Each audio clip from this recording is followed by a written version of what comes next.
요한계시록 14장 14절부터 20절까지입니다. 세례 요한은 마태복음 3장 12절에서 예수님께서는 알곡과 쭉정이를 분리하시는 분이다 라고 증거했습니다. 여러분 그 주변에 있는 그 종이를 보시기 바랍니다. 마태복음 3장 12절 우리 같이 한번 읽어보겠습니다. 손에 키를 들고 자기의 타작마당을 정하게 하사 알곡은 모아 곡간에 들이시고 태우시리라. 여기에 알곡은 진정한 신자들이고 쭉정이는 불신자들입니다. 불신자들이라고 하는 것은 예수님을 믿지 않았던 사람들만 이야기하는 것이 아니라 교회에 다녔지만 진짜 신자가 아니었던 사람들 모두를 포함하는 말입니다. 곡간이라고 하는 것은 천국을 상징하는 것이고 천국을 말하는 것이고 꺼지지 않는 불은 영원한 불못, 지옥을 의미하는 말입니다. 그리고 예수님 자신도 마태복음 13장 30절에서 장차 추수꾼들을 통해서 다시 말씀드려서 천사들을 통해서 곡식, 알곡과 곡식은 모아 자신의 곡간에 넣고 가라지는 쭉정이는 단으로 묶고 불사를 것이라고 말씀을 하셨습니다. 마태복음 13장 30절 말씀을 같이 한번 읽겠습니다. 추수 때에 내가 추수꾼들에게 말하기를 가라지는 먼저 거두어 불사르게 단으로 묶고. 그렇습니다. 예수님께서 이 세상에 다시 오실 때 알곡은 모아 곡간에 들이시고 쭉정이는 모아서 꺼지지 않는 불에 태우십니다. 오늘의 본문 말씀은 요한계시록 오늘의 본문 말씀은 그 알곡과 쭉정이를 구분하여 수확하는 내용입니다. 14절부터 16절까지에는 알곡의 수확에 대한 그런 내용이 나오고 17절부터 20절까지는 쭉정이의 심판에 대한 그런 말씀입니다. 오늘은 본문 말씀을 통해서 장차 마지막 환난 시대에 알곡의 수확과 쭉정이의 심판이 어떻게 이루어지는지에 대해서 살펴볼 뿐만 아니라 아울러서 어떤 신자들이 구원받아 영원한 천국에 들어가게 되고 또 어떤 사람들이 하나님의 심판을 받아 영원한 지옥에 떨어지게 되는지에 대해서도 하나님께서 우리에게 주시는 은혜와 교훈을 받기를 원합니다. 우리 14절 말씀을 우리 한 목소리로 읽도록 하겠습니다. 또 내가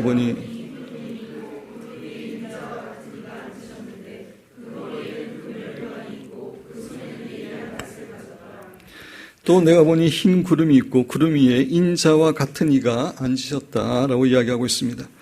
여기서 인자와 같은 이는 예수님을 가리킵니다. 인자라는 말은 사람의 아들이라는 말인데 예수님께서 이 땅에 계셨을 때 자신을 가리켜 사용한 명칭 가운데 가장 많이 사용한 명칭입니다. 따라서 인자는 예수님을 의미합니다. 예수님은 장차 이 세상에 오실 때 구름을 타고 오신다고 계시록 1장에서 이야기하고 있는데 여기서도 예수님은 구름 위에 앉아 계십니다. 구름이라는 단어가 하나님과 연관되어서 사용될 때는 하나님의 영광을 상징하는 것입니다. 재림하시는 예수님의 영광스러운 모습을 우리에게 설명해 주고 있는 것입니다. 그 머리에는 금면류관이 있다라고 이야기합니다. 금면류관은 예수님의 영원한 통치권과 주권을 상징하는 말입니다. 재림하시는 예수님은 이 세상의 모든 통치권과 주권을 가지신 왕으로 오십니다. 초림하셨던 예수님은 가난하고 겸손하고 멸시와 천대 가운데 오셨습니다. 그래서 십자가의 죽기까지 하셨습니다. 그러나 재림의 주님은 만왕의 왕으로 만주의 주로 참으로 영광 가운데 오시는 것입니다. 그 손에는 예리한 낫을 가졌다라고 이야기하고 있습니다. 이 말은 예수님께서 추수자로 이 땅에 오심을 교훈해 줍니다.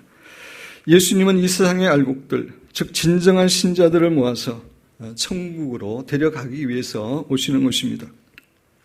15절 말씀을 우리 함께 읽겠습니다. 또 다른 천사가 성전으로부터 나와 구름 위에 앉은 이를 향하여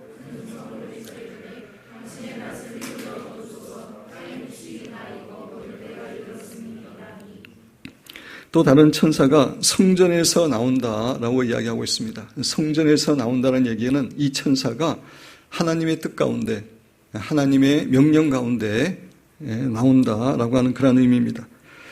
마지막 환란 시대에 성도들의 추수에 대한 그 명령이 하나님께로부터 비롯되는 것임을 상징적으로 표현해 주고 있는 말입니다. 그 천사가 구름 위에 앉은 이를 향하여, 예수님이죠. 예수님을 향하여 큰 음성으로 외쳐 이르되 당신의 낫을 휘둘러 거두소서, 땅의 곡식이 다 익어 거둘 때가 이르렀음이니라 라고 말합니다. 예수님께서는 이 땅에 계셨을 때도 철저하게 성부 하나님께 순종하셨는데 이때도 여전히 성부 하나님의 말씀에 순종하는 그런 모습을 볼 수가 있습니다. 우리가 믿고 있는 예수님께서 얼마나 겸손한 분인지 알 수가 있습니다. 여기에 보면은 땅의 곡식이 다 익어 거둘 때가 이르렀음이니이다 라고 말합니다. 땅의 곡식은 진정한 신자들을 말합니다. 땅의 곡식이 다 익어 거둘 때가 이르렀다는 것은 복음이 땅끝까지 전해져서 이제 구원받아야 될 사람들이 다 구원받게 되었다고 하는 그런 의미입니다. 요한계시록에 대한 많은 전문가들은 마지막 환란 시대에, 마지막 시대에 하나님께서 성령을 강같이 부어주시고 이 세상에 놀라운 영적인 부흥을 허락하실 것이기 때문에 많은 영혼들이 구원받을 것을 믿고 있습니다. 특히 아이하베의 마이크 비클 목사님 같은 분은 이때에 마지막 환란 시대에 10억 이상의 사람들이 구원함을 받게 될 것이라고 예상을 합니다. 이렇게 많은 사람들이 구원함을 받게 되면 땅의 곡식이 다 익어서 거둘 때가 된 것입니다. 당신의 낫을 휘둘러 거두소서라고 이야기합니다. 예수님께서 수확하는 낫을 휘둘러 진정한 성도들을 다 영원한 천국으로 데려가시도록 천사가 말하는 것입니다. 우리 16절 말씀 같이 읽겠습니다.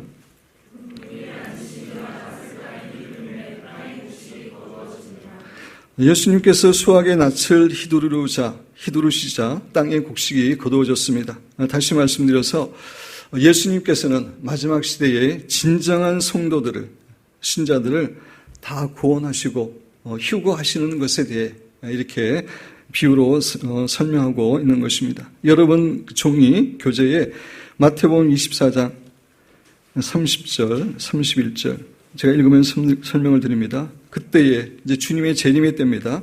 인자의 징조가 하늘에서 보이겠고, 지난번에 우리가 살펴본 것처럼 태양이 어두워지고 달이 핏빛처럼 변하고 별들이 흔들리고 떨어지고 이제 그런 징조가 하늘에서 보이겠고, 그때에 땅의 모든 족속들이 통곡하며 그들이 인자가 예수님이 구름을 타고 능력과 큰 영광으로 오는 것을 보리라.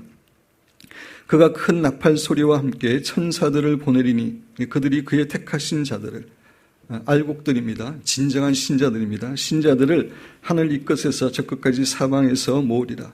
진정한 신자들을 예수님께서 오셔서 다 휴고시키는 그런 내용입니다. 사랑하는 성도 여러분, 예수님께서는 장차 진정한 성도들을 다 구원하여 주시고 휴고시켜 주십니다. 이들은 영원한 천국에 들어가 하나님 앞에서 참된 안식과 평강과 축복을 누리게 되는 것입니다.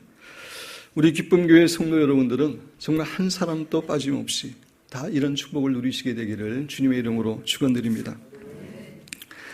계시록 14장 14절부터 16절까지의 말씀은 진정한 신자의 수확에 관한 그런 말씀이었다면, 반면에 17절부터 20절까지 나오는 내용은 불신자들에 대한 하나님의 심판에 관한 말씀입니다. 17절 말씀 우리 같이 읽겠습니다. 또 다른 천사가 하늘에 있는 성전에서 나오는데 역시 예리한 낫을 가졌더라. 또 다른 천사가 낫을 가졌다라고 이야기하고 있습니다. 성도들에 대해서는 예수님께서 수확을 하시지만 불신자들에 대해서는 천사를 통해서 심판을 함을 알 수가 있습니다. 또 다른 천사가 하늘에 있는 성전에서 나온다라고 말합니다. 불신자들에 대한 심판도 하나님의 명령에 의해서, 하나님의 뜻에 의해서 이루어지는 것임을 말해주는 것입니다. 그렇습니다. 마지막 시대의 일들은 철저하게 모든 주권을 가지신 하나님의 뜻 가운데 이루어진다는 사실을 우리는 다시 한번 기억해야 됩니다. 결코 사탄의 뜻이나 적그리스도의 세력의 뜻이 이루어지지 않습니다. 마지막 시대도 여전히 하나님의 뜻이 이루어집니다. 18절 말씀 우리 같이 읽겠습니다. 또 불을 다스리는 다른 천사가 제단으로부터 나와 예리한 낯가진 자를 향하여 큰 음성으로 불러 이르되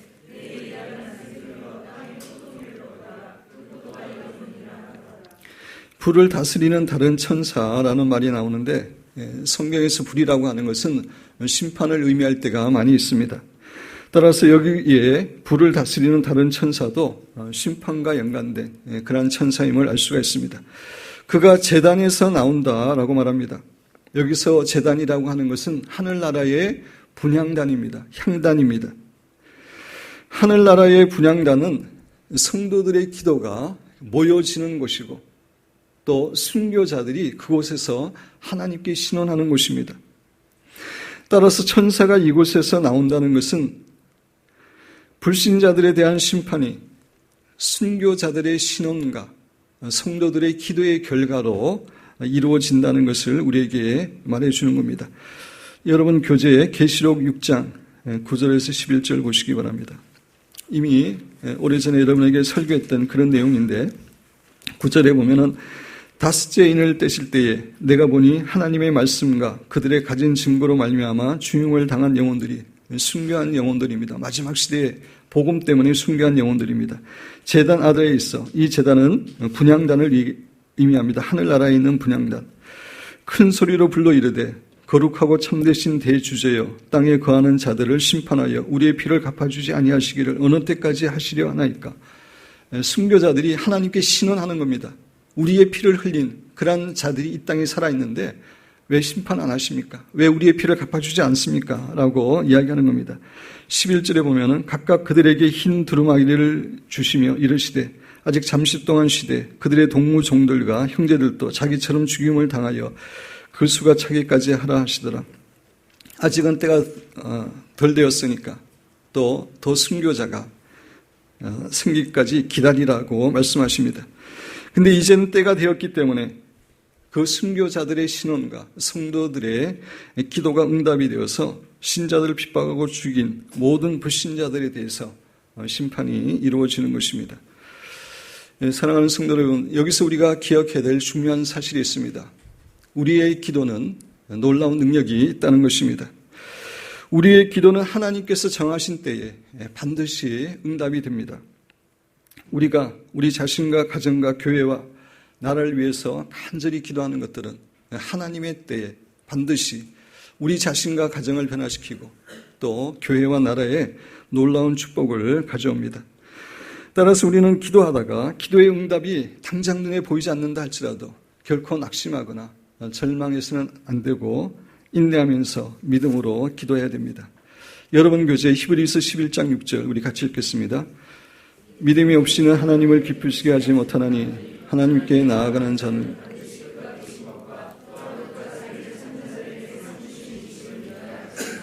이 말씀을 가지고는 우리 오윤조 누사님이 지지난주 금요일에 설교를 하셨는데 정말 좋은 정말 은혜로운 그런 설교였습니다. 안 들으신 분들은 다 들어보시기 바랍니다. 여기에 보면은 믿음이 있어야 하나님을 기쁘시게 할 수 있다. 믿음을 가진 믿음은 다른 게 아니라 하나님이 살아계신 것과 하나님은 자기를 찾는 자들에게 상 주시는 이심을 믿는 것임을 우리에게 이야기하고 있습니다. 그렇습니다. 하나님을 찾는 자들에게 기도를 통해서 하나님을 찾는 자들에게 하나님은 신실하게 응답하시고 상을 주시는 분입니다. 적금이라는 게 있습니다. 적금은 이렇게 매달 이렇게 얼마의 금액을 이렇게 붓지만 매달 이렇게 금액을 붓더라도 전혀 우리에게 오는 것은 없습니다. 그러나 적금의 기간이 딱 되면 만기가 되면은 목돈으로 우리는 받게 됩니다. 기도는 그런 것입니다. 하나님께서 정하신 분량이 있습니다. 기도마다. 그래서 우리가 기도할 때 그 분량이 차기 전에는 전혀 응답이 없는 것처럼 보입니다. 그러나 때가 되어 그 기도의 분량이 차게 되면은 하나님께서 우리의 기도를 놀랍게 신실하게 응답하여 주시는 것입니다.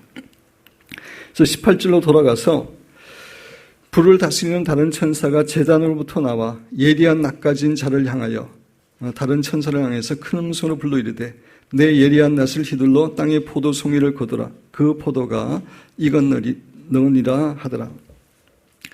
여기서 포도송이는 불신자들을 상징하는 말입니다. 예수님 믿기를 거절한 사람들, 자신들의 죄를 회개하지 않은 사람들을 말합니다. 이들은 하나님 대신에 자신을 높이고 짐승을 경배하며 세상에 온갖 죄를 범했던 사람들입니다. 하나님의 백성들을 핍박했던 사람들입니다. 그들이 심판당할 것임을 이야기해 줍니다. 포도가 익었다는 것은 불신자들 가운데서 죄악이 절정에 달했다라고 하는 그런 의미입니다. 마지막 환란 시대에는 사람들이 극과 극으로 갈라집니다. 정말 경건하고 거룩한 사람들은 더욱더 경건하고 거룩해집니다. 아가서의 술람미 여인처럼 정말 예수님에 대해서 상사병에 걸릴 정도로 예수님을 사랑하고 사모하게 될 뿐만 아니라 주님의 인격과 성품을 닮아가는 그러한 사람으로 성장됩니다. 반면에 불신자들은 더욱더 악한 삶을 살게 됩니다. 우리는 지금 또 이 세상이 정말 브레이크가 없는 자동차처럼 악을 향해서 질주하고 있는 것을 보고 있습니다. 그런데 장차 그 악이 절정에 달할 날이 올 것입니다. 그때가 포도가 익은 때입니다. 그때 천사는 불신자들에 대해서 철저하게 심판하는 것입니다. 19절 말씀 우리 같이 읽겠습니다. 낫을 땅에 눌러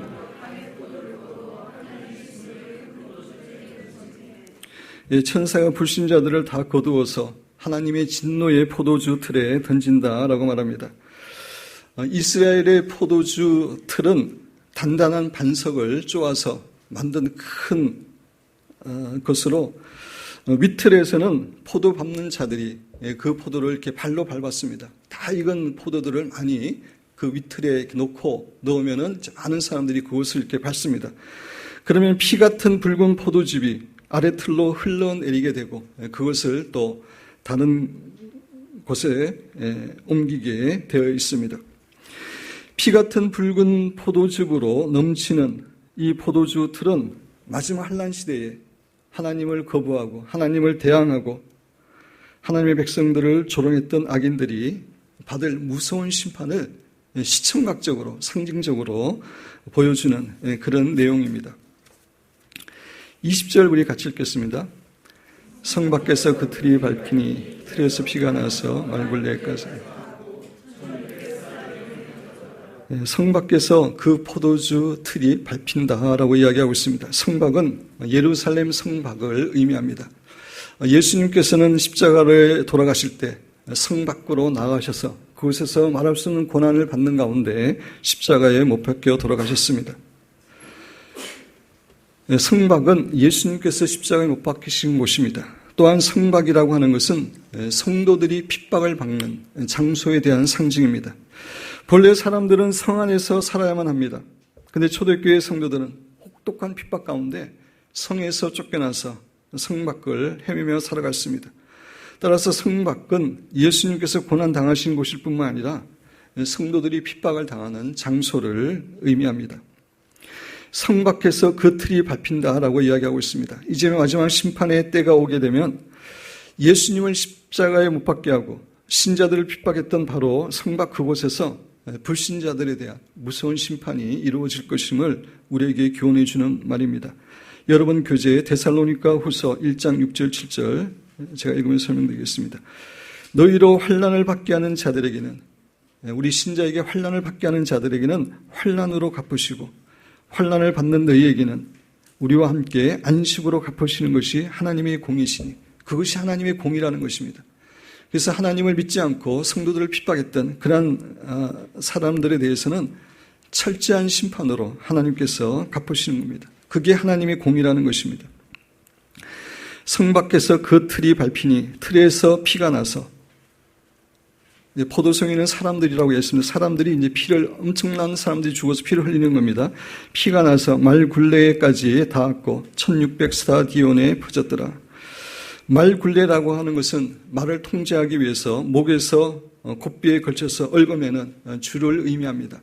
그래서 말의 굴레가 보통 평균 한 1m 정도 됩니다. 그 불신자들의 그 피의 물이 높이가 1m 정도 될 것임을 이야기하고 있습니다. 그리고 1600 스타디온에 퍼졌더라. 1600 스타디온은 오늘날의 거리로 환상하면 320km입니다. 서울에서 거의 대구까지 거리인데 그 긴 거리에 불신자들의 피가 1m 정도 쌓여서 그렇게 흘러가게 됨을, 강같이 흘러가게 됨을 교훈해 주는 표현입니다. 근데 이 320km에 해당되는 이 거리는 에돔에 있는 보스라, 현재 요르단에 있는 도시인데 보스라에서 예루살렘까지의 거리입니다. 이사야 선지자는 재림하시는 예수님께서 이 보스라에서 예루살렘까지 이제 행진하실 것임을 이야기하고 있습니다. 그 행진하시면서 이제 수많은 불신자들을 죽이시는 그런 내용이 이사야 63장 1절에서 6절에 예언되어 있습니다. 제가 읽으면서 설명드립니다. 교재 보시기 바랍니다. 에돔에서 오는 이 누구며 예수님입니다. 누구며 붉은 옷을 입고 보스라에서 오는 이 누구냐? 그의 화려한 의복, 큰 능력으로 걷는 이가 누구냐? 그는 나이니, 그는 하나님이라는 것입니다. 예수님이라는 것입니다. 예수님이 이제 이 땅에서 이제 오시는 겁니다. 공의를 말하는 이여, 구원하는 능력을 가진 이니라. 어찌하여 내 의복이 붉으며 내 옷이 포도즙 틀을 밟는 자 같으냐? 그러니까 계시록에 나오는 그런 말씀에 대한 그 예언의 말씀이기 때문에 예수님의 의복이 포도즙 틀을 밟는 자처럼 붉습니다. 만민 가운데 나와 함께 한 자가 없이 내가 홀로 포도즙 틀을 밟았는데, 하는 사람들이 예수님을 대항하고 거부했음을 이야기해 주는 말입니다. 내가 노함으로 말미암아 무리를 밟았고 많은 불신자들을 밟았고 분함으로 말미암아 짓밟았으므로 그들의 선혈이, 그들의 피가 내 옷에 튀어 내 의복을 다 더럽혔다라고 이야기하고 있습니다. 또 4절 5절은 생략하고 6절에 보면 내가 노함으로 말미암아 만민을 밟았으며 내가 분함으로 말미암아 그들을 취하게 하고 그들의 선혈이 땅에 쏟아지게 하였느니라. 마지막 시대에 예수님께서 철저하게 불신자들을 심판하시는 그런 모습에 대한 예언의 말씀입니다. 요한계시록 19장, 여러분 교재 19장 19절에서 21절에도 동일한 비슷한 표현이 있습니다. 또 내가 보매 짐승과 적그리스도죠, 땅의 임금들과 그들의 군대들이 모여 그 말 탄 자와 말 탄 자는 예수님입니다. 이 맥락에서 그의 군대와 더불어 전쟁을 일으키다가 이제 적그리스도와 그 세력들이 이제 이 땅에 예수님이 왕으로 오시는데 그 예수님의 군대와 전쟁을 일으키는 겁니다. 짐승이 잡히고 적그리스도가 잡히고 그 앞에서 표적을 행하던 거짓 선지자도 함께 잡혔으니 이는 짐승의 표를 받고 그의 우상에게 경배하던 자들을 표적으로 미혹하던 자라. 이 둘이 산채로 유황불 붙는 못에 던져지고 그 나머지는 말탄 자의 입으로부터 나오는 검의 죽음에 모든 새가 그들의 살로 배불리더라. 수많은 불신자들이, 적그리스도에 붙은 자들이 예수님의 입에서 나오는 검을 통해서 다 죽고 그 시체가 그 모든 새들의 그 먹이가 될 것임을 이야기하고 있습니다. 사랑하는 성도 여러분, 불신자들은 어느 누구 한 사람 이 하나님의 심판을 피하지 못합니다. 이 세상에서는 지능적인 범죄자들이 나라의 법망을 피하는 경우도 있습니다. 그러나 하늘의 천사는 피할 수가 없습니다. 심판날에 하나님의 천사들은 한치의 실수도 없이 하나님을 거부하고 적그리스도의 세력에게 충성한 악인들을 다 찾아내서 심판하실 것입니다.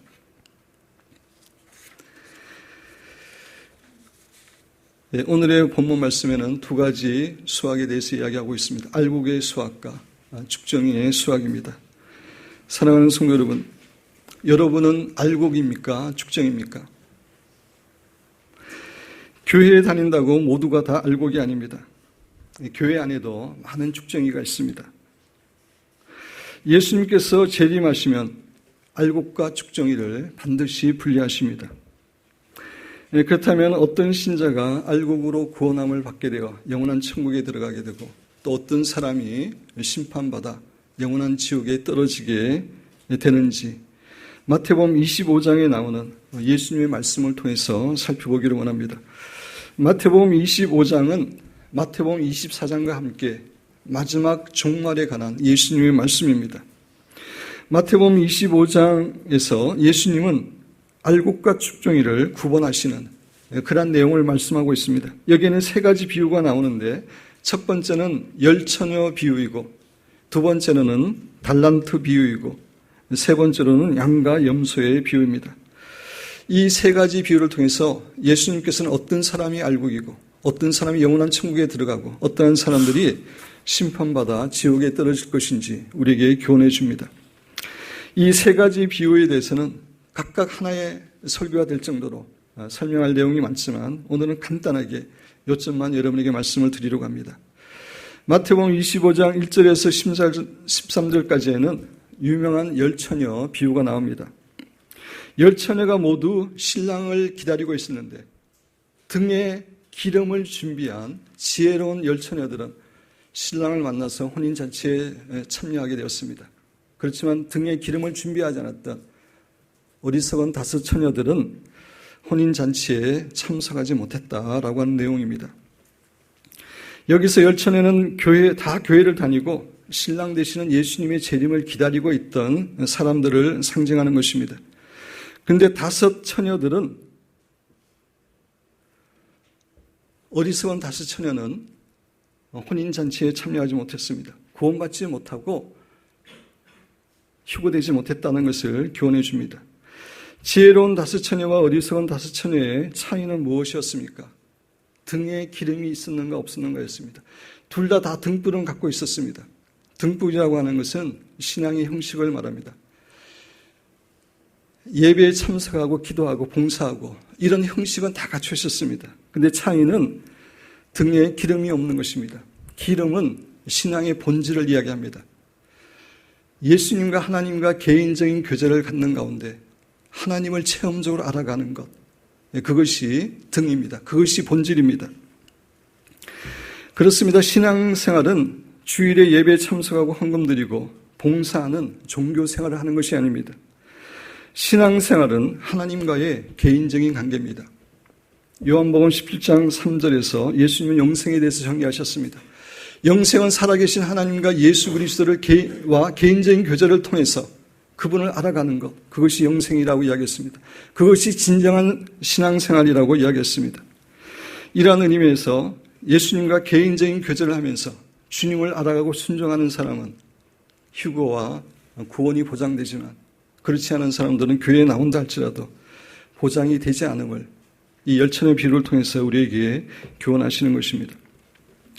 마태복음 25장 14절부터 30절까지에는 달란트 비유가 나옵니다. 이 비유에 의하면 주인이 먼 타국에 가면서 세 명의 종에게 그들의 능력에 따라서 한 사람에게는 5달란트, 한 사람에게는 2달란트, 한 사람에게는 1달란트를 맡겼습니다. 그런데 5달란트 맡은 자와 2달란트 맡은 자는 그것을 가지고 열심히 장사를 해서 각각 5달란트와 2달란트를 남겼습니다. 그런데 1달란트 맡은 자는 장사하다가 그 달란트를 다 잃어버릴까 두려워서 그것을 땅속에 묻어두고 그 1달란트만 달랑 주인에게 가져왔습니다. 그래서 주인이 돌아와서 결산할 때 5달란트와 2달란트 맡은 자에게는 착하고 충성된 종이라고 그러고 주인의 즐거움에 참여하라고 그랬습니다. 구원받고 휴거되는 거 천국 가는 것을 의미합니다. 그렇지만 1달란트 맡은 자에게는 악하고 게으른 종이라고 이야기하면서 바깥 어두운 데로 쫓아내라고 이야기합니다. 여러분 교재에 마태복음 25장 30절 같이 읽겠습니다. 이 무익한 종을 바깥 어두운 데로 내쫓으라. 거기서 슬피 울며 이를 갈리라더라. 이 말은 지옥을 의미하는 말입니다. 1달란트 맡은 자를 지옥에 보내라, 던져라. 그렇게 예수님이 말씀하시는 겁니다. 1달란트 맡은 자의 잘못은 무엇입니까? 그의 잘못은 믿음으로 살지 않은 것입니다. 원금을 잃어버릴지 모른다는 두려움에 사로잡혀서 장사를 하지 않은 것입니다. 믿음의 모험을 하지 않는 것입니다. 사랑하는 성도 여러분, 기독교의 믿음은 명사가 아니라 동사입니다. 다시 말씀드려서 기독교의 믿음은 반드시 행동으로, 행위로 나타나야 됩니다. 야고보 사도가 말한 것처럼 행동으로 나타나지 않은 믿음은 죽은 믿음입니다. 구원받지 못하는 믿음입니다. 천국 가지 못하는 믿음입니다.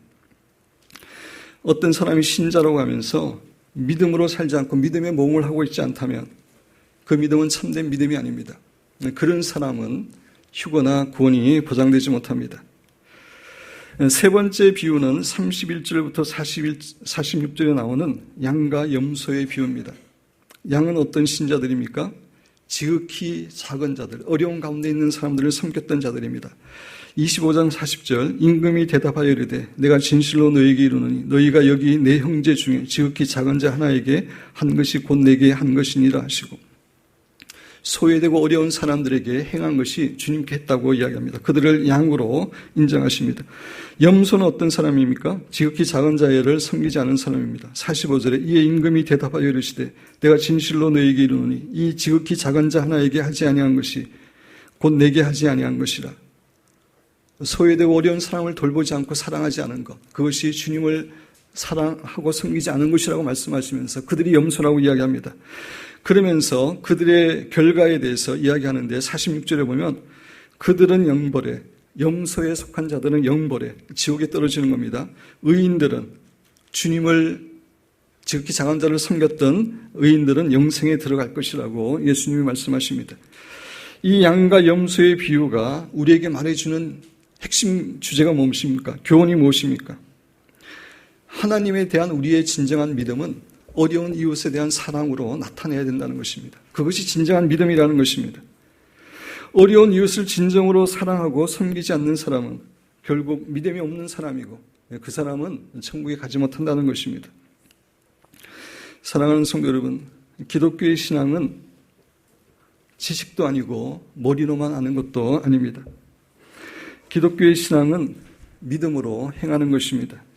참으로 어려운 가운데 있는 이웃들을 사랑하고 섬기는 것, 그것이 진정한 믿음이고 그러한 사람들이 양들이고 영원한 천국에 갈 것임을 예수님이 우리에게 교훈해 주고 있습니다. 우리 사랑하는 기쁨교회의 성도 여러분들은, 여러분과 저는 다 예수님과 친밀한 개인적인 교제를 나누고 그분을 친밀히 알아갈 뿐만 아니라 또 주님께서 우리에게 맡기신 달란트를 가지고 온전히 주님을 위해서 믿음의 모험을 하면서 또 우리 주위에 있는 어려운 이웃들을 진정으로 사랑하고 섬기는 그런 삶이 되어서 예수님 재림하실 때 다 알곡으로 인정받고 구원받고 휴거되시는 그런 귀한 성도들이 되시기를 주님의 이름으로 축원드립니다.